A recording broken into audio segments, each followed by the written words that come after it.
Learn to draw my way series. आज के इस वीडियो में हम जानने वाले हैं how to hold your pencil for drawing. इसके पहले वाले वीडियो में हमने जाना कि हमारे बेसिक आर्ट सप्लाईज क्या थे और उनके यूजेस क्या थे। साथ ही मैंने आपको एक टास्क भी दिया था, होप आपने वो कंप्लीट किया हो। अगर आप चाहें तो मुझसे जरूर शेयर कर सकते हैं।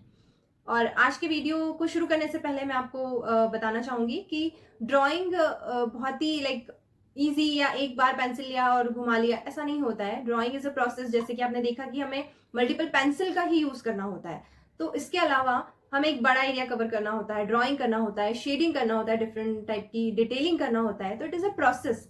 तो ये प्रोसेस से गुजरने के लिए यहाँ पर मैं आपको बताने वाली हूँ कि पेंसिल को होल्ड करने का तरीका कैसा अलग अलग होता है और किस तरीके से जब हम डिफरेंट तरीके से पेंसिल को होल्ड करते हैं तो उससे क्या कर सकते हैं, क्या प्रोज है, क्या कॉन्स है, सब मैं आपको डिटेल में बताऊंगी। तो स्टार्ट करते हैं standard grip. Standard grip, tripod grip, simple, जो बचपन से हम पेंसिल को होल्ड करने का तरीका सीखते आए हैं, अभी तक उसका यूज कर रहे हैं। अपने थंब और 2 इनिशियल फिंगर को यूज करके जो हम पेंसिल को होल्ड करते हैं टाइटली, उसे कहते हैं tripod grip, standard grip. Generally इसका यूज लिखने के लिए किया जाता है, वो कोई भी लैंग्वेज हो, हिंदी, इंग्लिश। जैसे कि आपको पता है कि हम जब भी कोई लैंग्वेज में लिखते हैं तो एक स्पेसिफिक साइज होता है अल्फ़ाबेट्स का। तो हम जब इसे टाइटली पेंसिल को होल्ड करते हैं और हमारी रिस्ट यहाँ शीट पर, सरफेस पर रेस्ट कर रही होती है, तो हमें कुछ भी लिखना ईजी होता है।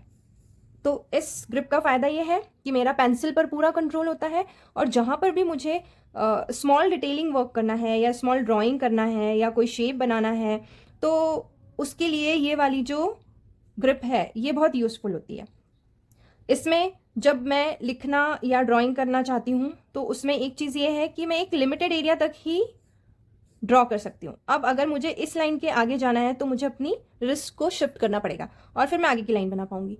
यानी कि ये इस तरीके से होगा कुछ कि मुझे अपने रिस्ट को शिफ्ट करते रहना पड़ेगा। तो ये हो गया स्टैंडर्ड ग्रिप। आपने देखा इसके फायदे ये है कि हम डिटेलिंग कर सकते हैं और स्मॉल एरिया कवर कर सकते हैं। पेंसिल पर बहुत ही कंट्रोल होता है इस ग्रिप में। अब हम नेक्स्ट पे आते हैं, इसका जो सब कैटेगरी है extended tripod grip. Same tripod grip, जब मैं इसको थोड़ा सा पीछे की तरफ ले आ जाऊंगी मेरे हाथ को और इसे सेम टाइटली होल्ड करूंगी तो ये हो जाएगा एक्सटेंडेड ट्राइपॉड ग्रिप। इस ग्रिप के फायदे ये है कि जहां ये मेरा लिमिटेड एरिया हो रहा था, अब मैं इससे ज़्यादा एरिया कवर कर सकूंगी। ये इसका फ़ायदा है। और एक फ़ायदा ये है कि मुझे कुछ भी ड्रॉ करना हो तो मेरे ड्रॉ करने का जो एरिया है या जो साइज़ है वो भी अब क्या हो जाएगा, थोड़ा बिग हो जाएगा। और एक फ़ायदा इसका ये है, शेडिंग के लिए ये बहुत ही अच्छी ग्रिप है क्योंकि इसमें मैं ज़्यादा एरिया कवर कर सकती हूँ। मुझे ईजिली मूव करते आता है, मेरे फिंगर्स और मेरी रिस्ट दोनों ईजिली मैं मूव कर सकती हूँ। पेंसिल पर भी मेरा कंट्रोल है लेकिन साथ ही मैं ज़्यादा एरिया कवर कर पा रही हूँ। उसके बाद आता है लूज ग्रिप। सेम ग्रिप है ट्राइपॉड ग्रिप, लेकिन अब मैं और थोड़ा पीछे आ जाऊंगी। ये ट्राइपॉड ग्रिप, ये स्टैंडर्ड ग्रिप और ये हो गया लूज ग्रिप। अब आप देख रहे हो मैंने कितना लाइटली पेंसिल को होल्ड किया है। अब मेरा पेंसिल को मैंने टाइटली होल्ड नहीं किया है, बहुत ही लूज, जस्ट होल्ड किया है मैंने पेंसिल को। इस सिचुएशन में ये होगा कि मैं अभी तक के इसमें सिर्फ मैं अपने फिंगर्स यूज़ कर रही थी ट्राइपॉड ग्रिप में। फिर जब मैं एक्सटेंडेड में आई तो मैंने अपनी फिंगर और रिस्ट दोनों को यूज़ किया। और अब इस लूज ग्रिप में मैं अपनी फिंगर्स, रिस्ट और मेरा पूरा एल्बो, मेरी पूरी आर्म, ये पूरा यूज़ करूँगी। स्मॉल एरिया पर काम करने के लिए ट्राइपॉड ग्रिप का यूज़ करना है, लेकिन अगर मुझे ज़्यादा एरिया कवर करना है, मुझे कोई ज़्यादा बिग शेप बनाना है, तो मैं अपना पूरा आर्म यूज़ करूँगी। आप देख रहे हैं कुछ भी मेरा यहाँ पे रेस्ट नहीं कर रहा है, ना मेरी आर्म ना मेरी रिस्ट, कुछ भी नहीं, नथिंग। मैं अपनी पूरी आर्म यूज़ कर रही हूँ और इस तरीके से मैं शेडिंग भी कर सकती हूँ। अब लास्ट जो कैटेगरी है ओवरहेड ग्रिप, इसकी बारी आती है। ओवरहेड ग्रिप मीन्स मैंने अपनी पेंसिल को ऊपर से होल्ड किया हुआ हो। जब आप बहुत सीनियर आर्टिस्ट के कुछ वीडियो देखते होंगे या पर्सनली किसी वर्कशॉप में गए होंगे तो आपने देखा होगा कि आर्टिस्ट लोग इस तरीके से पेंसिल को होल्ड करते हैं। इस तरीके से पेंसिल को होल्ड जनरली तब किया जाता है जब हम बहुत बिग सरफेस पर वर्क कर रहे हो। हमारा जो शीट का साइज़ है, कैनवस का साइज़ है, जो सरफेस का साइज़ है वो बिग है और हमें ईजल पर वर्क करना है, तो उस कंडीशन में हम इस ग्रिप का यूज़ करते हैं। इससे होता यह है कि हम जब इस तरीके से यूज़ करते हैं तो हम ज़्यादा बड़ा एरिया कवर कर पाते हैं। साथ ही इससे शेडिंग करना भी इजी होता है। मैं अगर सेम ऐसे पकड़ के करना चाहूँ शेडिंग, बड़े जितना बड़ा मैंने ये शेप बनाया हुआ है, अगर मैं ये ट्राइपॉड ग्रिप में सोचूं, भले मैं लूज ग्रिप का यूज़ करूं और मैं करने की सोचूं शेडिंग, तो कहीं ना कहीं एक हार्ड मार्क आने की गुंजाइश है। अभी भी मैं ये शेडिंग करते समय मैं कंफर्टेबल नहीं हूँ क्योंकि मेरा ये हाथ यहाँ टच हो रहा है। सेम चीज़ अगर मैं ये ओवरहेड ग्रिप में करूँ तो देखिए, साइज़ बड़ा हो शेडिंग के लिए, छोटा हो, एरिया बड़ा हो छोटा हो, लेकिन मैं किसी भी तरीके से जब मैं ओवरहेड ग्रिप का यूज़ कर रही हूँ तो मुझे पेंसिल को मूव करना बहुत ईजी हो रहा है। साथ ही मैं पेंसिल पे अलग अलग तरीके से प्रेशर भी दे सकती हूँ।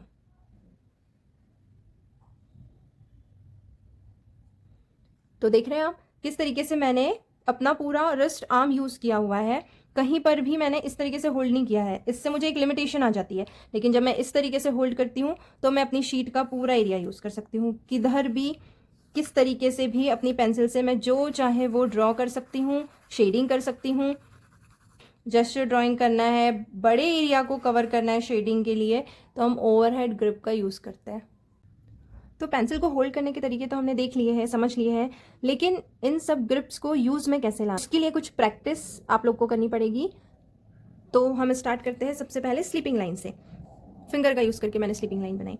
अब मैं थोड़ा एक्सटेंड करके मैं अब बनाऊंगी रिस्ट का यूज़ करके, और फिर लास्ट में अब मेरे रिस्ट, मेरी आर्म कहीं रेस्ट नहीं कर रही है और मैं बनाऊंगी एक स्लीपिंग लाइन अपनी पूरी एल्बो को यूज़ करके। सेम ये इस डायरेक्शन में थी, अब हमें ऑपोजिट डायरेक्शन में करना है। मैं पहले बनाऊंगी फिंगर्स को यूज़ करके, फिर मैं बनाऊंगी रिस्ट को यूज़ करके, और इस ऑपोजिट डायरेक्शन से कहीं मैंने रेस्ट नहीं दिया अपने हाथ को, और ये रही एल्बो के साथ। तो ये स्लीपिंग लाइन। नेक्स्ट हमें करना है स्टैंडिंग लाइन। सेम, पहले सिर्फ फिंगर का यूज़, फिर रिस्ट का यूज़, और फिर एल्बो का यूज़। ऑपोजिट, ये इस डायरेक्शन में, अब हमें इस डायरेक्शन में जाना है। फिंगर का यूज़, रिस्ट का यूज़, एल्बो का यूज़। ये हो गई दो लाइन, स्लीपिंग और स्टैंडिंग। इसके बाद आती है स्पाइरल की बारी। स्पाइरल भी सेम, यहाँ पे मैं अपनी फिंगर और रिस्ट का यूज़ कर रही हूँ। ये हो गया इस डायरेक्शन में, अब ऑपोजिट डायरेक्शन में। ये था रिस्ट का यूज़, अब यहाँ एल्बो। अब मुझे अपने हाथ को कहीं पे भी रेस्ट नहीं देना है, सिर्फ मैं पेंसिल होल्ड करूँगी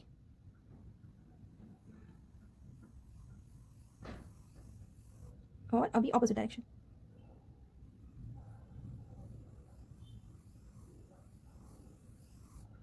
अब इनिशियली लाइन कैसी जा रही है, कहाँ पे एंड हो रही है, आपको फॉर एग्जांपल अगर आप पहले से फिंगर का यूज़ करके लाइन बनाएंगे तो आप एक साथ इस तरीके से बनाएंगे, फिर आप जब रिस्ट का यूज़ करेंगे तो आप थोड़ी लंबी लाइंस बनाएंगे, एक साथ लंबी लाइंस बनाएंगे। तो लाइन कहाँ स्टार्ट हो रही है, कहाँ खत्म हो रही है, मे बी वो एक दूसरे में मिक्स हो जाए, तो ये सबका ध्यान आपको इनिशियली नहीं देना है। आपको सिर्फ प्रैक्टिस करनी है, जितनी ज़्यादा हो सके उतनी ज़्यादा प्रैक्टिस। सेम डायगनल लाइन या कर्व लाइन, फिंगर का यूज़ करके, रिस्ट का यूज़ करके, एल्बो का यूज़ करके, ऑपोजिट डायरेक्शन में फिंगर का यूज़ करके, रिस्ट का यूज़ करके, एल्बो का यूज़ करके। तो ये अलग अलग लाइन आपको अलग अलग डायरेक्शन में ड्रॉ करनी है। सेम जैसे मैंने ये ऊपर से नीचे की तरफ करी है, आपको नीचे से ऊपर की तरफ भी करना है। सेम इस डायरेक्शन में।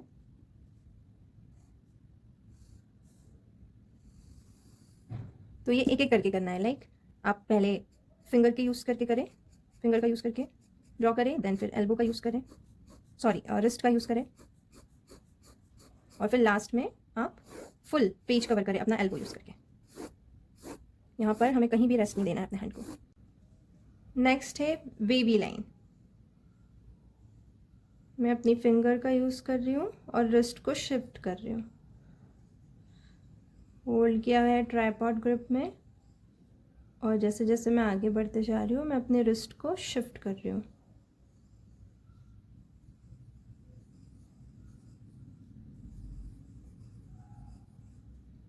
ये इस डायरेक्शन में, अभी ऑपोजिट डायरेक्शन में। सेम फिंगर्स एंड रिस्ट का यूज़ करते हुए, कोई जल्दबाजी नहीं करनी है आपको। आप take your time, just make sure कि आपने पेंसिल को अच्छे से होल्ड किया है और आप उस पर प्रेशर देना, अपने रिस्ट को मूव करना, इन सब पर आपका ध्यान हो। ये हो गया रिस्ट, अभी एल्बो, पहले इस डायरेक्शन में। अब मैं अपने रिस्ट को, अपने आर्म को कहीं पर भी रेस्ट नहीं कराने वाली हूँ।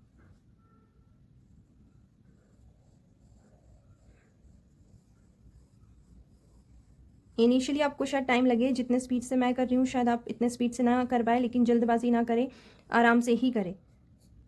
सेम ऑपोजिट, सेम चीज़ आपको जब आप ऑपोजिट साइड की लाइंस करें तो आपको शायद ज़्यादा टाइम लग सकता है, वो ज़्यादा बिगड़ सकती है, लेकिन फिर भी आपको प्रैक्टिस करना है। जितना प्रैक्टिस करेंगे उतना आपका हाथ उस चीज़ को ईजिली कर पाएगा। अभी ये होगी एल्बो, सेम। अब हम करेंगे जिगजैग लाइन इस डायरेक्शन में रिस्ट का यूज़ करके। जैसे जैसे मैं आगे की तरफ जा रही हूँ मैं अपने रिस्ट को शिफ्ट करते जा रही हूँ। अभी ऑपोजिट डायरेक्शन।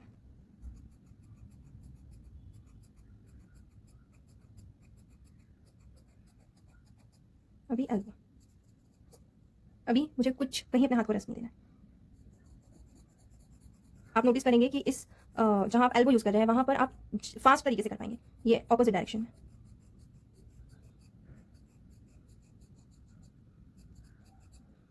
अब बारी आती है आज के टास्क की।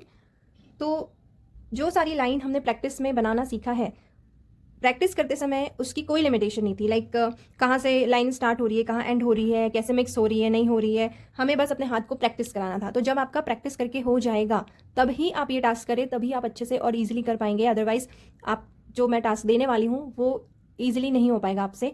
और डायरेक्ट आप जंप भी मत कीजिए, ये जो प्रैक्टिस है वो बहुत ज़्यादा इंपॉर्टेंट है। तो आज का टास्क ये है कि आपको कोई भी शेप बनाना है, जो भी शेप आपको, ऑर्गेनिक हो सकता है या जियोमेट्रिक हो सकता है, कोई भी शेप हो सकता है, कोई भी ऐसे शेप बनाने हैं अलग अलग। पूरा पेज एक शेप के साथ में भर देना है।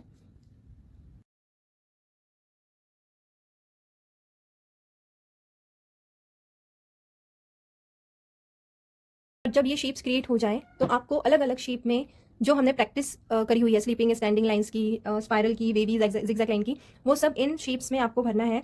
इसमें आपको ध्यान ये रखना है कि अब जब मैं स्लीपिंग लाइंस बनाऊंगी तो मेरी लाइन जहाँ से स्टार्ट हो रही है उसको एक स्टार्ट पॉइंट और एक एंड पॉइंट है। तो ये स्टार्ट और एंड पॉइंट आपको ध्यान में रखना है। आपकी जो स्लीपिंग लाइन है उनमें इक्वल डिस्टेंस होना चाहिए और कोशिश करना है कि वो इस शेप से बाहर नहीं जाए। आप मेरी स्पीड देख रहे हैं, मे बी आपको इनिशियली टाइम लगे, लेकिन यही स्पीड आपको रखनी है। आपको जल्दबाजी नहीं करनी है, आपको आराम से अपना टाइम लेना है और इस तरीके से ये सारे शेप्स को, डिफरेंट जो प्रैक्टिस की है उन पैटर्न से आपको शेप्स भर। कहीं आपको समझ आएगा कि मुझे यहाँ रिस्ट और फिंगर्स दोनों यूज़ करना है, कहीं आपको समझ आएगा कि यहाँ मैं सिर्फ बड़ा शेप है, जगह बड़ी है, तो मैं अपना एल्बो यूज़ करूँगा जिससे जल्दी हो जाए, शेप फिल हो जाए। तो इस तरीके से हम एक एक करके सारे पैटर्न्स को इन शेप्स में फिल करें। ड्राइंग करते समय एक और ज़रूरी चीज़ हमें चाहिए होती है और वो है पेशेंस। अगर हमें पेशेंस नहीं है, हम जल्दबाजी करेंगे, प्रोसेस को ब्रेक करने की सोचेंगे, तो हमारी ड्राइंग, हमारा वर्क बिगड़ सकता है, या जैसा हम रिजल्ट चाहते हैं कि हम किस तरह की ड्राइंग करें शायद वो वैसी ना बने। इसलिए ड्राइंग इज अ प्रोसेस और we must follow the process.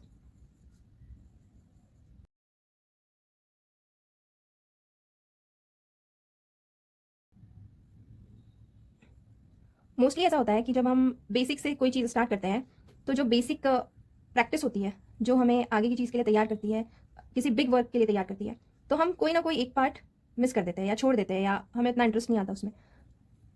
तो हमें यहाँ पे वो नहीं करना है। ये जो बेसिक प्रैक्टिस है ये बहुत इंपॉर्टेंट है, क्योंकि ये जो प्रैक्टिस है इससे आपकी हाथ की मसल्स अलग अलग ग्रिप के लिए, अलग अलग लाइंस बनाने के लिए, जिसमें कि आप देख रहे हैं कि मैं अपनी कॉपी को अलग अलग डायरेक्शन में चेंज नहीं कर रही हूँ। जो जनरली हम इसके पहले करते आए हैं कि किसी अलग डायरेक्शन में लाइन बनानी है तो हम अपनी कॉपी घुमा लेते हैं ताकि हम वो लाइन इजीली ड्रॉ कर सकें।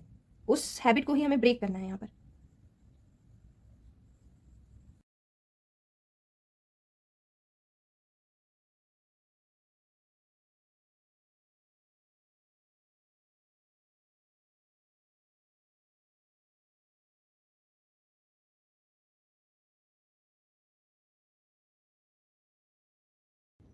शेप के अकॉर्डिंग मैं अपना हाथ मूव कर रही हूँ, मैं अपनी कॉपी मूव नहीं कर रही हूँ।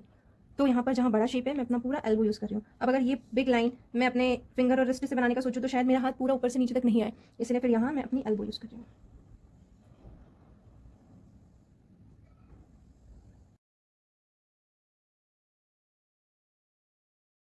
इस टास्क को करने से पहले मैं कुछ टिप्स देना चाहूँगी जो आपके लिए यूज़फुल रहेगी। सबसे पहले तो प्रैक्टिस मस्ट है, आपको करना ही है। उसके बाद इस टास्क पर आना है। ये टास्क को करने से पहले जो आप शेप्स बनाने वाले हो, मेक श्योर कि वो सारे शेप्स अलग अलग साइज के हो, जिसमें बड़ा साइज भी हो, कोई शेप छोटा, ऑर्गेनिक हो, जियोमेट्रिक हो, कैसे भी हो, कोई मैटर, कुछ मैटर नहीं करता है। बस वो सारे शेप्स अलग अलग साइज के होने चाहिए ताकि आप अलग अलग ग्रिप की प्रैक्टिस कर सके। अगर आप बहुत बिग साइज नहीं बनाएंगे तो आप एल्बो वाली जो ग्रिप है उसका प्रैक्टिस नहीं कर पाएंगे। सेकेंड, हाथ को डिफरेंट ग्रिप्स की हैबिट नहीं है, तो जब आप प्रैक्टिस भी करें या टास्क भी करें तो मेक श्योर कि आप बीच में ब्रेक लें। अगर आप एक्सेस प्रैक्टिस कर लें या एक ही बार सब करने का सोचें तो आपके हाथ में पेन हो सकता है। सो आप ब्रेक ज़रूर लें बीच बीच में। तो ये था हमारा आज का वीडियो। होप आपको सारी कैटेगरीज अच्छे से समझ आई हो, लेकिन फिर भी अगर आपको कोई डाउट है, कोई क्वेश्चन है, तो आप मुझसे कमेंट बॉक्स में ज़रूर पूछिए। हर वीडियो के जैसे इस वीडियो के एंड में भी आपको एक टास्क मिला है। आपको ये टास्क नहीं करना है, सिर्फ आपको प्रैक्टिस के लिए जो मैंने सारी लाइन्स बताई हुई है वो भी करना है। टास्क से ज़्यादा वो प्रैक्टिस इंपॉर्टेंट। नेक्स्ट वीडियो में हम जानेंगे कि बेसिक शेप्स क्या होते हैं और बेसिक शेप्स के क्या इंपॉर्टेंस है हमारी ड्राइंग में। तो मिलते हैं नेक्स्ट वीडियो में, तब तक के कीप ड्राइंग।